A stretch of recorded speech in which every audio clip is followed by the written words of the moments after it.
Yo, what up guys, I'm Sammy and welcome back to the Soul Drop, and this is my first impressions look on the New Balance Two Wxy V4. So the two-way line from New Balance has been absolutely amazing. So the two-way is basically made for two-way guards, right?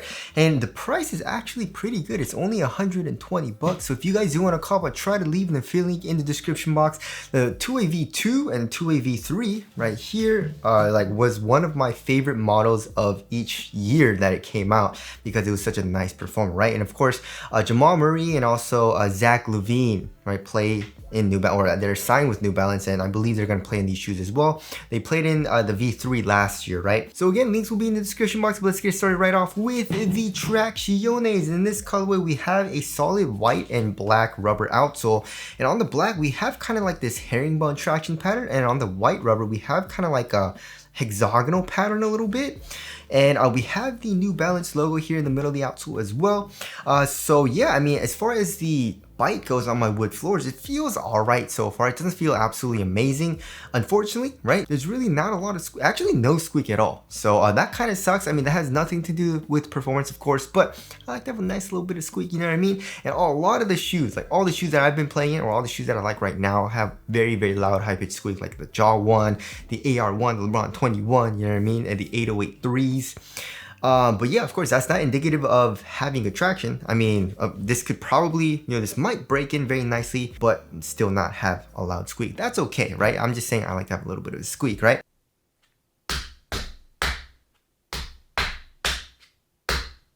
And also, as far as the durability goes, the durability seems pretty good on the black parts, right? But on the white part, it's actually a really thin groove, and it's actually kind of soft as well. And I don't know why they put the white part, like this actual pattern, on like where the ball of your foot is. You know what I mean? The ball of your foot right here is a high wear area. So I wish they would have switched it a little bit for, durability, but it's not a huge deal, I guess.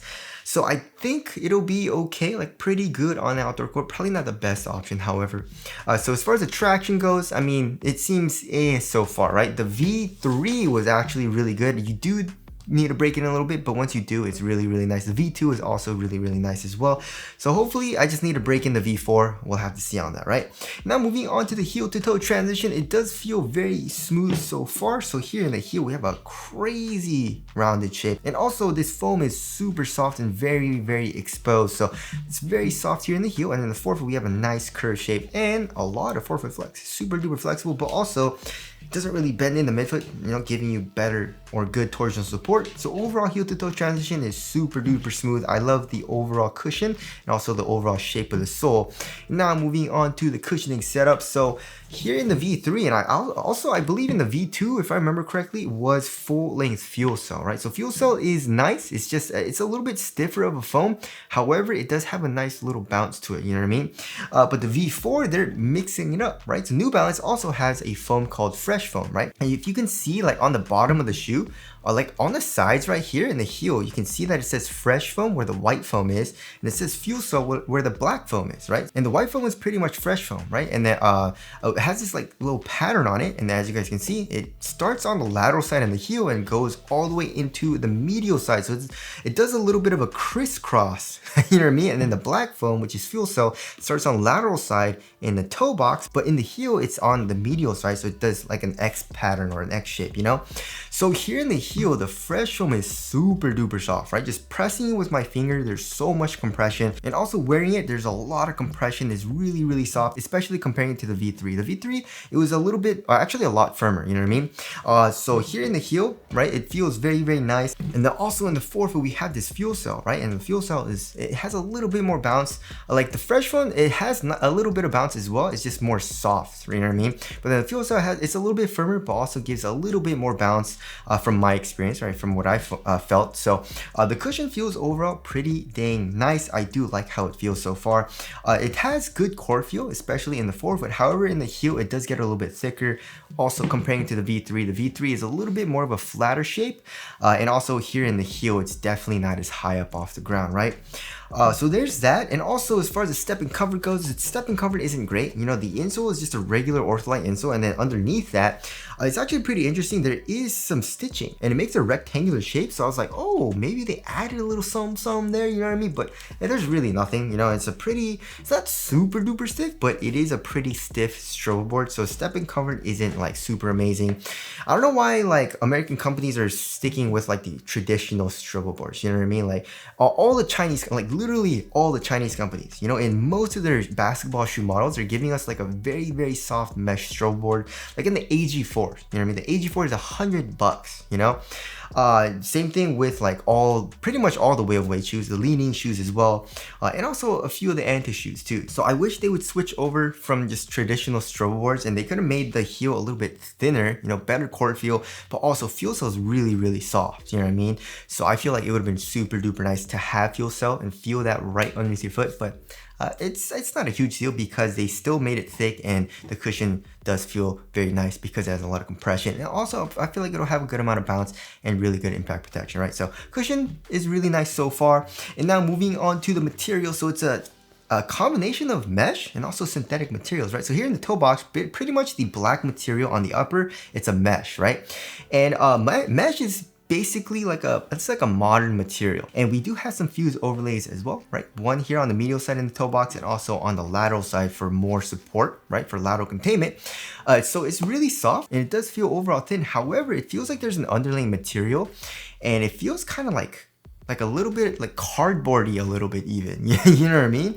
But that'll obviously be really good for support, you know, and also durability. So it does feel overall pretty supportive, which I do like. And also for the white material, we have a synthetic material, which I think is really cool, right? So we have fuel cell and we have fresh foam, and then for the design of the upper, we have very different upper materials as well, different foams, different uppers, different colors. So I think that makes a really cool duality kind of look, and also pattern and design for the V4, which I think is a great design choice. And yeah, as far as the tongue goes, we do have like an average amount of padding. It's a very large tongue as well. It's a half booty construction tongue too, giving you a better overall one-to-one fit. And then here in the ankle area, we do have, I guess, like pretty minimal foam, like maybe like a little bit less than average, right? On the sides, there's not that much, and in the back of the heel, there is a little bit more, but still not substantial, right?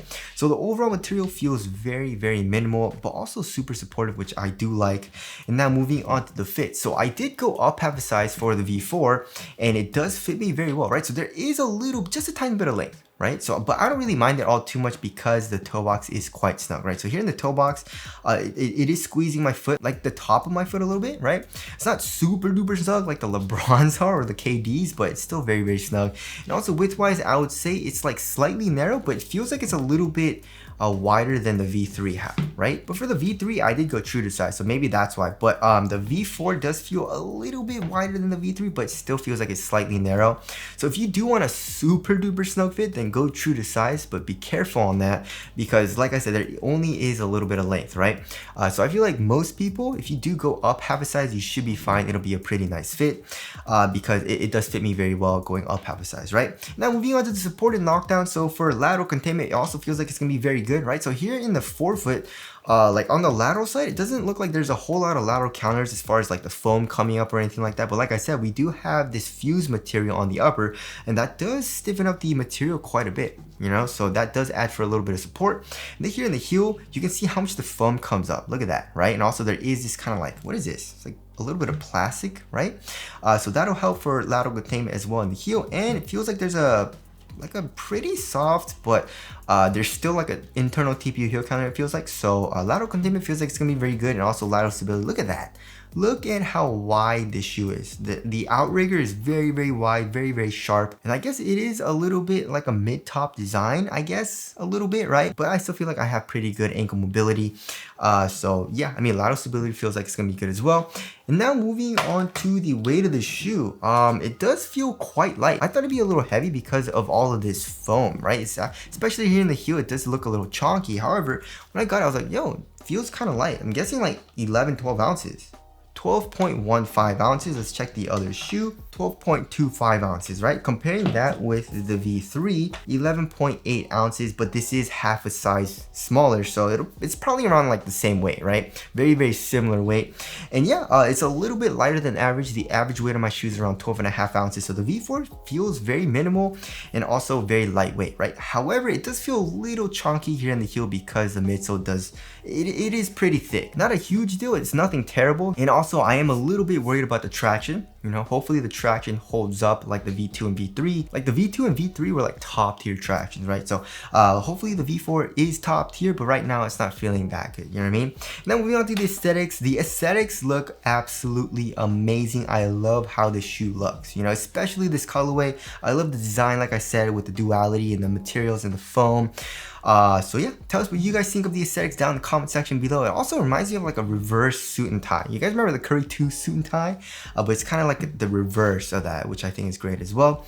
But yeah, wrapping things up, the V4, I love everything about the shoe besides the traction so far. And the traction doesn't seem terrible though. I mean, it still bites, you know what I mean? It just doesn't seem top tier right now. And like I keep saying, hopefully when I play in it and keep breaking it and stuff like that, it does get better and better. But of course, we'll have to see on that, and we'll have to wait on full performance review for that. But everything else, like the material seems pretty nice. I mean, the mesh is a little bit cheap feeling, you know, and also the fuse and also the synthetic material, like the quality isn't the best, but 120 bucks is pretty cheap, you know what I mean? Especially since everyone's raising their prices. You know, Nike especially is raising all their prices for all their shoes. So I feel like for 120 bucks, it's still not bad, you know what I mean? So yeah, that about concludes my first impressions look on the new Balance Two Wxy V4. Again, if you guys do want to cop, I try to leave the affiliate link in the description box, but that's it. Thank you guys for watching, and I'll see you guys in the next one.